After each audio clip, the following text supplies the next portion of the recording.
Maqaa Abbaa, Ilma, Hafuura Qulqulluu, Waaqa tokkoo. Ameen. Kiristoos du'aa ka'ee humnaaf aangoo isaatiin seexanni ni mo'amee Addaam bilisa ba'ee addunyaa mararratti nagaan ni lallabamee. Ameen. Eessaa jira? Hordoftoota keenyaa biyya keessas ta'e biyya alaa teessanii kan nu hordofaatti jirtan bakka jirtanitti nageenya Waaqayyoo isiniif haa baay'atu. Akkam jirtu? Akkamiin yoo nageessanii? Ameen. Maqaan Waaqa keenyaa, fayyisaan keenya, qorichi keenya ilmi Waaqayyoo, ilmi durbee Maariyaam, Kiristoos Yesuus maqaan isaa kan galateeffameetiif kan ulfaatee nuuf haa ta'u.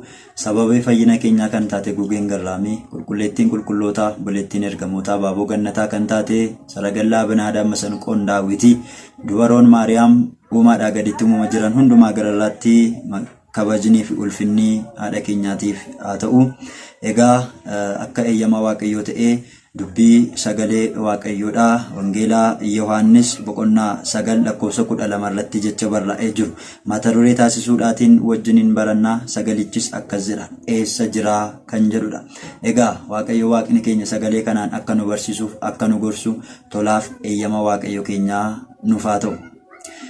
Egaa eessa jira kan jedhu kaayyoon barnoota keenyaa kun namoonni qoricha yookiis daawwaa kan barbaadan, dhukkubsatanii fayyuu kan barbaadan bakki itti fayyan eessa akka ta'e, dhukkubsatanii daawwaa yookiis qoricha warroonni barbaadan bakki itti qoricha yookiis daawwaa argatan eessa akka ta'e bakka itti hubachuun nu danda'amudha jechaadha. Kanaaf iyyuu eessa jira isa jedhuudhaatiif egaa gara duubaatti deebinee Wangeela Yohaannis boqonnaa 9 lakkoofsa 1 kaasnee yoo ilaalle seenaa kana arganna jechaadha saba Waaqayyo. Egaa barreessaa jecha kana inni ta'e qulqulluu abbaa keenyaa Yohaannisidha. Yohaannis kun duukaa bu'oota gooftaan keenya Yesuus Kiristoos 3 ofitti dhiyeesse yookiis duukaa bu'oota iccitii kan jedhaman keessaatii tokko kan ta'e jechaadha.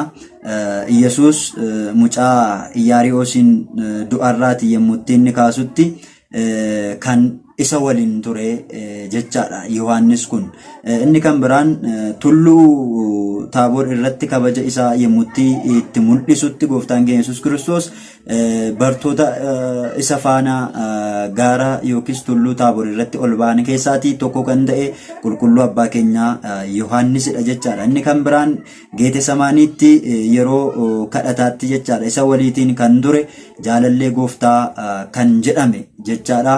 Barreessaan jecha kana Wangeela Maatewos boqonnaa 20:28 irratti gooftaan gara Yerusaalemitti toonni deemaatti jiru.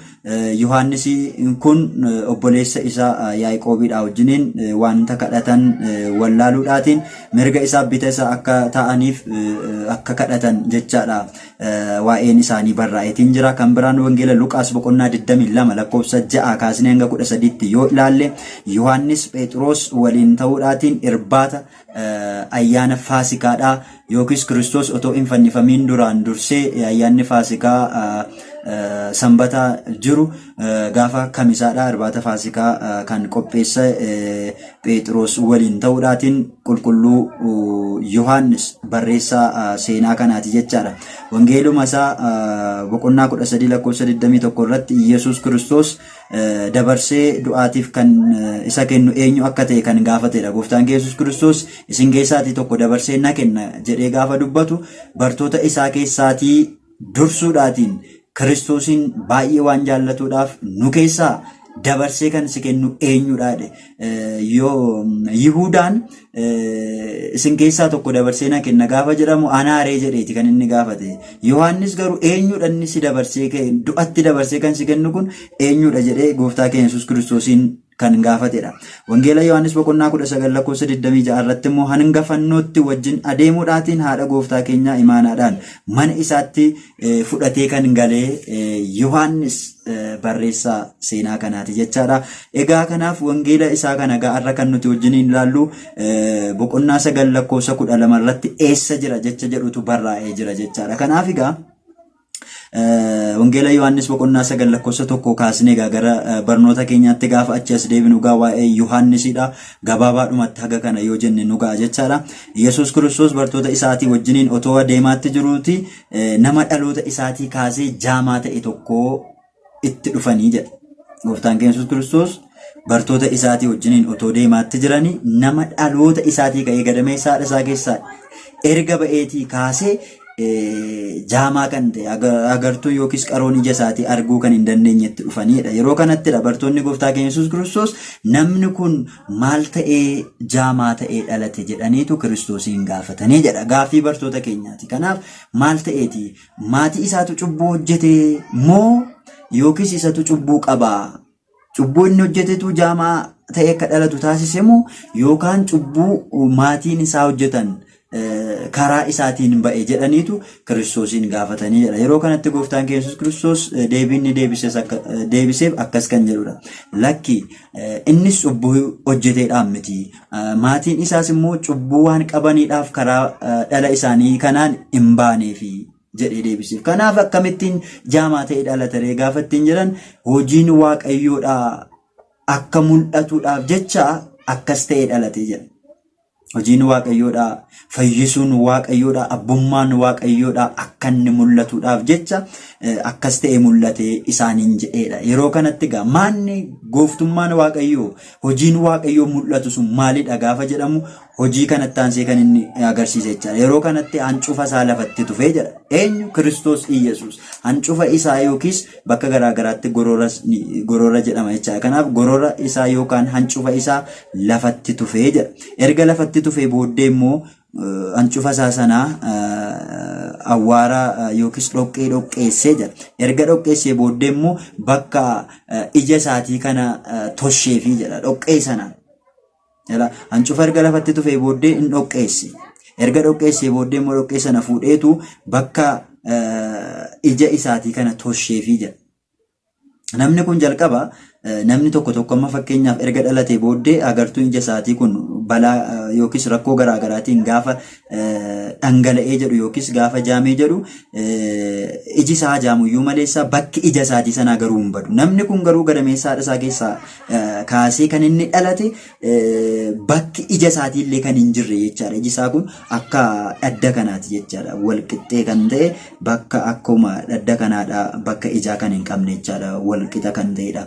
Kanaaf gooftaan keenya Yesuus Kiristoos hancufa isaa erga lafatti tufee booddee dhoqqeessuudhaatiin dhoqqee sana fuudheetu boca ija dhadda isaa kanarratti tosheefii jedha. Kanaaf hojiin Waaqayyoodhaa akka mul'atuudhaaf kan jedhe isa kana jechaadha.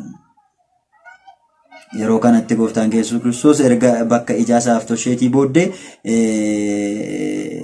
bakka bishaan Basalihoom bakka jedhamutti dhaqiitii dhiqadhu isaan jedheedha. Gooftaan keenya Yesuus Kiristoos hancufa isaa sana lafatti tufuun isaa akka mana amantaa keenyaatti tsabalaa wajjiniin abbootiin keenya ni fakkeessu jechaadha. Tsabalaan fakkeessu. Tsaballi hancufa isaa akka tufeetiin immoo akka inni dhoqqee sana fuudheeti bakka ijaa kan toshe waan ta'eedhaaf dhoqqeen sun immoo maaliin fakkeeffama? Kan inni dhoqqeessu sun himnatii mana amantaa keenya keessaati. Kiristaanonni bakka dhibee isaaniitti dibatanii kan isaan dhibee isaaniirraa ittiin fayyan jechaadha. Kanaaf egaa hancufi isaa suni tsabalatti gaafa fakkeeffamu dhoqqeen sun immoo himnatiittidha kan inni fakkeeffamu jechaadha. Kanaaf gooftaan keenya erga kana godheeti maal ittiin jedha bakka bishaan Basalihoom jedhamu sanatti dhaqiitii dhiqadhu isaan jedheedha. Namni kun ammayyuu bakki ijaa isaaf toshamee jira argaatti hin jiru jechaadha. Amma eessa deema? Bakka bishaan Basalihoom jedhamu sana achitti deemeedha. Iddoo sanatti deemuudhaan namni kun ni dhiqata jechaadha. Ajaja Kiristoosiin eeguudhaatiin naqeetiin dhiqata. Yeroo kanatti egaa namni kun erga dhiqatee booddee bishaanuma Basaloom jedhamu sana keessa erga seenee booddee bishaan namoonni baay'een keessa seenanii ittiin dhiqatanii fayyan. Egaa bishaan kana bishaan ergamoonni Waaqayyoodha eebbisanidha. Bishaan ergamoonni Waaqayyoo eebbisanii namoonni baay'een egaa bishaan sanatti dhiqatanii dhibee isaanii lamxii isaaniirraa kan ittiin qulqullaa'an jechaadha. Kanaaf namni kun battaluma sanatti agartuun ija isaatii kun isaaf banameefidha. Namni dhaloota isaatii kaasee agartuun ija isaatii kan hin agarre jaamaa kan ta'e kun humna Waaqayyootiin hojii fayyisuu Kiristoosiitiin agartuun qaroon ija isaatii isaaf banameedha. Yeroo kanatti gara mana isaatiitti gale. Ilaalaa gale. Kanaan dura namni harka qabee baasee harka qabee manatti galcha. Amma garuu ofii isaatiin gammadaa burraaqaa gara mana isaatiitti galeedha. Namni gara Waaqayyootti fayyuudhaatiif laphee isaa qulqulluudhaan gara Waaqayyootti namni deemu namni okkolaa gaafa gara Waaqayyoo dhaqan deemanii gara mana ofiitti galu. Gara mana Waaqayyootti baatamanii fayyuudhaaf gaafa deeman gara manaatti gaafa galan garuu fayyanii dhibee ofiirraa qulqullaa'aniiti kan deeman saba Waaqayyoo. Gara Waaqayyoodhaa yookiis gara mana Waaqayyoo jaamaan dhaquu ni danda'a. Gara mana isaatti gaafa galuu argee ilaalaa galuu qaba saba Waaqayyoo. Malee namni gara mana Waaqayyoo jaamaa ta'ee gara mana Waaqayyoos deeme yeroo galus jaamaa ta'ee gara mana isaatti galuu hin qabu. Gaafan akkasiniin jedhu. Egaa namni baay'een isaa agartuun laphee isaatii yookiis agartuun hafuura isaatii jaamaa kan ta'e baay'ee isaa jira. Baatamanii qabamanii dhiibamanii humnaan gara mana Waaqayyootti kan deeman nama baay'eetu jiru. Baatamanii fedhii isaanii malee dirqisiifamanii gara mana Waaqayyootti kan baatamanii deeman jiru. Kanaaf saba Waaqayyoo sagalee kana dhagaatti kan jirru gara mana Waaqayyoo gaafa deemnu baatamnee dhiibamnee humnaan deemuu dandeenya. Gara mana keenyaatti gaafa gallu garuu abbummaa Waaqayyoon sagalee isaa isa jiraataatiin isa kattaa keessaa bishaan burqisiisu sagalee isaa isa qilleensa ajaju sagalee isaa isa samii utubaa malee dhaabe sagalee isaa isa lafa kana gargaarsa nama tokko malee dhise isaan sagalee isaatiin agartuun laphee keenyaa baname gara mana keenyaatti galuu qabna.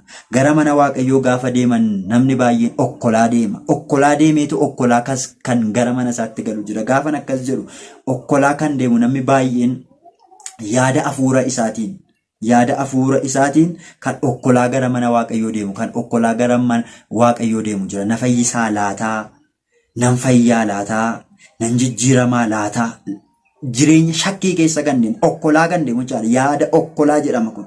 Namni yaada isaatiin okkolaa gaafa jedhamu akkuma foon miila keenya fooniitiin okkolaa yookiis qoreen gaafa waraanu bismaarri wantoonni garaagaraa qara qaban gaafa nama waraanan kan okkolaan qofaa otoo hin taane namni yaada hafuuraa isaatiin okkolaa kan deemu jira. Addunyaa kanarra kan baay'atee jiru amma yaada hafuura isaatiin kan okkolu qofaatu jira jechuudha. Kanaaf namni baay'een gara Waaqayyoo gaafa deemu okkolaa deema. Gara Waaqayyoo gaafa deemnu okkolaa yoo deemne iyyuu gara mana keenyaatti gaafa gallu garuu fayyinee utaalaa gammadaa Waaqayyoon galateeffachaa gara mana keenyaatti galuu nu barbaachisa jechaadha saba Waaqayyoo. Kanaaf gara mana Waaqayyoo gaafa deemnu duudaa ta'anii gara isaa deemuun hin danda'ama. Duudaan dhaquu danda'a mana Waaqayyoo garuu gara mana isaatti gaafa galu dhagaa galuutu irra jiraata. Gurri isaa dhagaa galuun irra jiraata jechaadha saba Waaqayyoo. Egaa kanaaf gaafan akkas jiru karaa hafuuraatiin jechuu gootu. Karaa hafuuraatiin namni sagalee Waaqayyoo bakka gaafa dubbatamu duudaa kan ta'e jira. Gurri isaa homaa kan hin dhageenye sagalee Waaqayyootiif. Sagalee waan addunyaa kana waan biyya lafaa kan seexanaa kan ta'e qofaa kan dhaga'u faarfachuu irra sirbuu kan barbaadu waan addunyaa kana fiilmii garaagaraa qofa dhaggeeffachuu kan barbaadu nama baay'eetu jira. Dhiiga dhangalaasuu jibba haaloo waan garaagaraa kan dhaga'u gurri isaa jechaadha. Kanaaf gara mana Waaqayyoo jireenya akkasii keessa teenyee gara mana Waaqayyoo dhaquu dandeenya. Garuu gaafa gallu jijjiiramnee galuun nurra jiraata. Sagalee isaa dhaga'uudhaatiin gurri keenya saaqame gara mana keenyaatti galuutu nu barbaachisa jechaadha saba Waaqayyoo. Kanaaf egaa namni gara barnoota keenyaatti gaafa deebinu wangeela Yohaannis boqonnaa 9 irratti seenaan isaa kan barraa'e kun egaa abbummaa Waaqayyootiin waaqummaa isaatiin hojii isaa ajaa'ibsiisaa ta'eetiin agartuun ija isaatii isaaf baname. Gara mana isaatiitti gale. Yeroo kana warri ollaa kanaan dura kan beekan jaamaa ta'uu isaa beeku. Iji isaa akka inni agarre.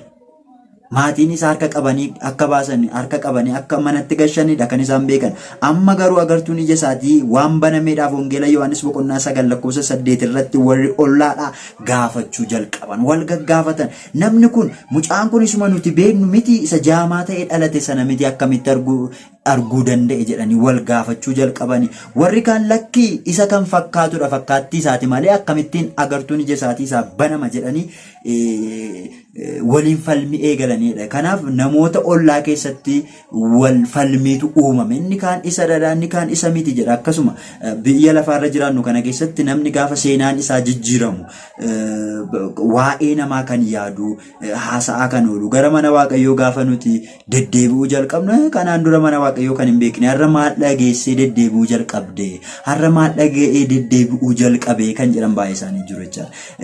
Hojii keenya isa hamaa, hojii keenya isa cubbuu kan ta'e waan hundumaa dhiisne gara Waaqayyootti deddeebi'uu gaafa jalqabnu, kan mana Waaqayyoo dhaquu hin beekne gara mana Waaqayyootti ganamaa galgala deddeebi'uu gaafa jalqabu, maal argate, akkamitti jijjiirame jedhanii kan waa'ee keenyaaf kan xalayaa yookiis galmee jireenya keenya isa kaleessa dheengaddaa isa darbe sana gaggalagashanii kaleessa akkasin turre, kana godhaan turre jedhanii waa'ee jireenya keenya isa darbeedhaa galmee isaa kan gaggalagalchan namoota baay'ee isaanii jiru jechuudha. Kanaaf warri ollaa isaatii akkamittiin fayyuu danda'e, kun isa miti jedhaniitu waliin falmuu eegalanii jedha. Kanaaf egaa saba Waaqayyoo warri ollaa isaatii kun isa gaafatanii akkamitti fayyuu dandeesse, iji kee jaamaan turree jedhanii gaafa isa gaafatan, egaa Kiristoos Iyesuus namni jedhamu akka isa fayyise isaaniif hime jechaadha. Kanaaf saba Waaqayyoo namoonni baay'een isaanii qoricha mana amantaa keenya keessaa fudhatanii fayyanii, daawwaa mana amantaa keenya keessaa fudhatanii kan fayyan, dhibee isaaniirraa fayyanii, dhibee isaaniirraa qulqullaa'anii, dhibee foon isaaniirraas dhibee lubbuu isaaniirraas kan fayyan baay'een isaanii garuu waa'ee isa isaan fayyiseedhaa dhugaa kan hin baane nama baay'ee jiru. Mee saba Waaqayyoo meeqan keenyadha namni qoricha yookiis daawwaa mana amantaa keenya keessaatii fudhatee kan hin fayyine hin jiru saba Waaqayyoo, garuu kan dhugaa ba'u nama meeqa jira? Warra nu gaafatan, warra shakkitoota ta'an, warra hin amanne, warra hin beekne gaafa isaan nu gaafatan akkamitti fayyite, eenyus si fayyise, qoricha yookiis daawwaa kan si ta'e eenyu gaafa jedhamu namni baay'een saalfata. Imnatii dibadheen fayye jechuufaa saalfata namni. Tsabala dhugeetan tsabalaan dhiqadheetan dhibee koorraa fayye jechuu yeroo itti saalfatanidha. Namni kun garuu kan na fayyise nama Iyesuus nama Naazireet kan ta'e jedheetu akkaataa inni ittiin fayyise ancufa isaatu fuudhaatiin dhoqqeesseetu ija koorratti bocanaaf boce, yeroo kanatti bishaan Basaloom jedhamutti dhaqiitii dhiqadhu naan jedhee. Eeyyeen saba Waaqayyo tsabala mana amantaa iddoo akkasii jirutti dhaqeetan dibadheen xammaqamee yookiis cuuphameetan fayye jennee waa'ee dhibee keenyarraatii kan nu fayyise Waaqayyoon dhugaa ba'uutu nurra jiraata jechaadha saba Waaqayyo. Kanaaf egaa dhiqatanii kan fayyan, dhuganii kan ittiin fayyan, tsaballi kan jiru, imnatiin kan inni jiru mana amantaa keenya keessatti jechaadha. Kanaaf iyyuu saba Waaqayyoo egaa namoonni tsabalaan bishaan jechuu ni danda'u. Namoonni baay'een isaanii akka mana amantaa keenyaatti namni egaa amantiidha kan barbaachisu waan ta'eedhaatiif egaa nuti mana amantaa keenya keessatti tsabala jennee waamna. Maal ergamoonni Waaqayyoodhaa kan eebbisan waan ta'eef akka bishaan Basalee'oom jechaadha.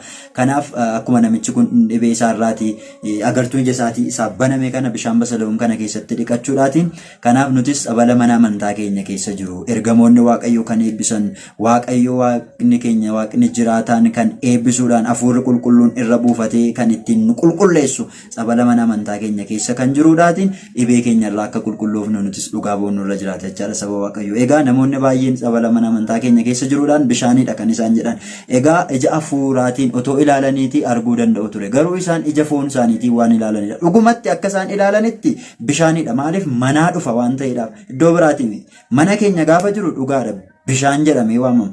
Garuu mana keenyaa fuunee gaafa mana amantaa geessinee abbootiin amantaa irratti abbaan qulqulluudha, ilmi qulqulluudha, hafuurri qulqulluun dhugumatti qulqulluudha gaafa jedhan waaqni abbaa ilmi hafuura qulqulluun dhufeetu bishaan sanarra dhaqee buufata. Bishaan sanarra gaafa waaqni abbaaf ilmi hafuurri qulqulluun gaafa irra buufatu garuu bishaan kan jedhame sun qulqullaa'ee tsabalatti kan inni deebi'u. Yeroo sana isuma sila ganama bishaan ture sanatu galgala maal ta'a? Tsabala ta'uudhaatiin dhugnee ittiin niqannee dhibee keenya irraatii kan nuti ittiin qulqulloofnu jechaadha. Kanaaf egaa saboottan waaqayyoo qoricha mana qulqullummaa keenya keessaatii fudhatanii kan fayyan baay'ee isaaniitu jiru jechaadha. Kanaaf egaa kanarratti kan barbaachisu amantiidha jechaadha. Wangeela Maarqos boqonnaa 5 lakkoofsa 25 fi wangeela Maarqos boqonnaa 9 lakkoofsa 20 hanga 20 irratti akkuma dubartii ishee Yoosqinaa ishee jedhamtu jechaadha. Dhibee koorraatii nan fayya nan qulqullaa jechuudhaatiin amantiidhaan caafii wayyaa yookiis daara Kiristoosiin tuquudhaatiin dhibee ishee irraatii akkuma fayyite nutis egaa dhibee keenya irraa fayyuudhaatiif kan nu barbaachisu tokkoof tokko amantiidha jechaadha. Amantiitu nu barbaachisa. Waaqayyo waaqni keenya amantii qabaannee amantii dhugaadhaan gara isaatti dhiyaannee dhibee keenya fooniif dhibee keenya hafuuraa yookiis kan lubbuu irraatii akka fayyinu tolaa fayyama waaqayyo keenyaa nuuf haa ta'u. Egaa qoricha mana qulqullummaa keenya keessaatii kan fayyan baay'een isaanii tsabala Yordaanosiitiin kan fayyan. Lammaffaa Moototaa boqonnaa 5 lakkoofsa 19 irraatii tokko kaasee hanga 19tti yoo dubbisne argachuu ni dandeenya. Egaa ragaa kana gaafan isinii kennu egaa kitaaba qulqulluudhaa warroonni qabdan egaa amma haalli teknooloojiidhaan egaa kitaabonni qulqulluun egaa afaan Oromiffaatiin aga ammaatti kan mana amantaa keenya Ortodoksii Tawaahidoodhaa egaa jiraachuudhaan yoo baate iyyuu kitaabni ergisaa wanta jiruudhaaf achirraas argachuun ni danda'ama. Inni amanes inni namannes achirraatiin ni argata jechaadha. Kanaaf tsabala Yordaanosiitiin lammaffaa Moototaa boqonnaa 5 lakkoofsa 1 hanga 19tti wayyaa gooftaatti bu'uudhaatiin wangeela Maatewos boqonnaa 9 lakkoofsa 12 gaaddidduu bartootaatiin hojii ergamootaa boqonnaa 5 lakkoofsa 15 marata mataa lubootaatiin hojii ergamootaa yookiis hojii duuka bu'ootaa boqonnaa 19 lakkoofsa 11 hanga 12tti yoo dubbisne argachuu ni dandeenya. Dibata qulqulluu dhaan qibaa qiddus isa jedhamu jechaadha. Dibata qulqulluudhaan egaa dibata qulqulluu gaafa jennu jarri keenya zayitii gabaa keessaa bitanii ittiin uummata dogoggorsan otoo hin taane isa ittiin zayitii nyaataa bituudhaatiin zayitii nyaataa nurratti mi'eessan qaalessan otoo hin taane egaa zayitii eebbaa kan ta'e zayitii yookiis dibata qulqulluu abbootii qulqulloonni gadaamii garaagaraa kan jiran warra biddeen nyaatan otoo hin taane warra baala nyaatanii warra jiraatan Kiristoosii wajjiniin hariiroon isaanii kan walitti siqe jechaadha. Isaaniin kan hojjetamedha. Hojii wangeelaa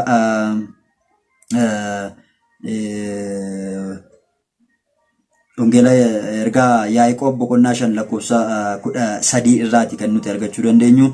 Inni kan biraan tsabala ergamoonni eebbisan egaa wangeela Yohaannis boqonnaa 5 lakkoofsa 1 kaasnee argachuu dandeenya jechaadha. Egaa tsabala ergamoonni waaqayyoodha eebbisan egaa kan akka waggaa 38 guutummaa kan dhukkubsataa ture Matsaaguu namni jedhamu tsabala ergamoonni eebbisan sanaan egaa ergamoonni waaqayyoo dhaqanii tsabala bishaan sana keessa gaafa isaan buufatanii jedhan gaafa isaan achirra buufatanii tsaballi sun egaa yookiis bishaanni sun ni raafama. Yeroo sanatti egaa ergamoonni waaqayyoo dhufanii akka isaan achirra buufatan ni beekama jechaadha. Maaliif ulfina ergamoota waaqayyoo, kabaja ergamoota waaqayyoo, guddina ergamoota waaqayyoo irraa kan ka'e bishaanni sun ni raafama. Yeroo inni raafamu sanatti ergamoonni waaqayyoo eebbisaatti akka isaan jiran waan beekamuudhaaf namni ija isaa fooniitiin ergamoonni waaqayyoo gaafa isaan dhufanii hin argu. Garuu maaliin argu? Hojii isaaniitiin argama jechaadha. Hojii isaan hojjetanii galaanni yookiis bishaan sun ni raafama. Kanaaf egaa yeroo isaan dhufanii irra buufatan bishaanni sun tsabalatti jijjiirama ni eebbifama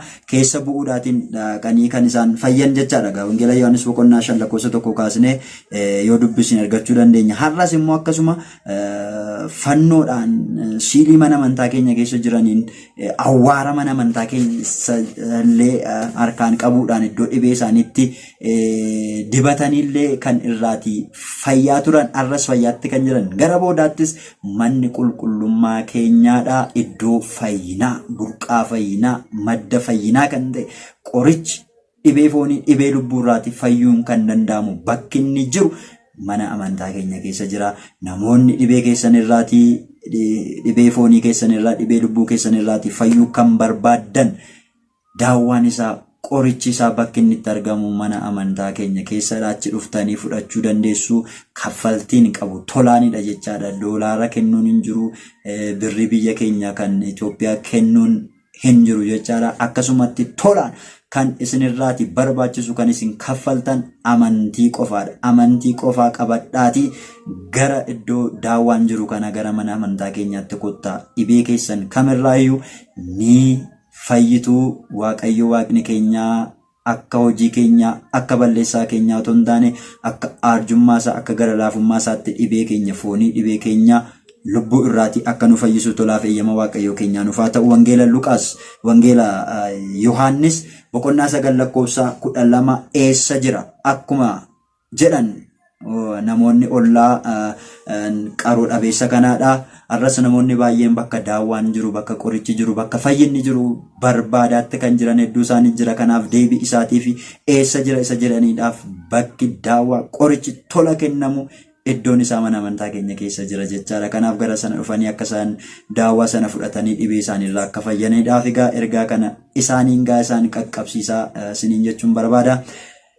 Kiristoos du'aa ka'ee humnaaf aangoo isaatiin seexanni ni hidhamee ni mo'amee Addaam bilisa ba'e. Addunyaa mararratti nagaan ni lallabame. Bakka jirtanitti nageenya Waaqayyoodhaa isiniif haa baay'atu.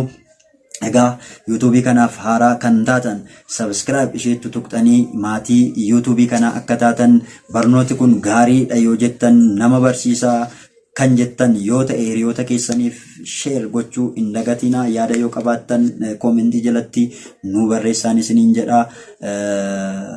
Aga ammaatti kan nu barsiise maqaan Waaqayyo keenyaa kan galateeffameef kan ulfaate nuuf haa ta'u. Barnoota biraatiin deebinee walitti dhufnaa.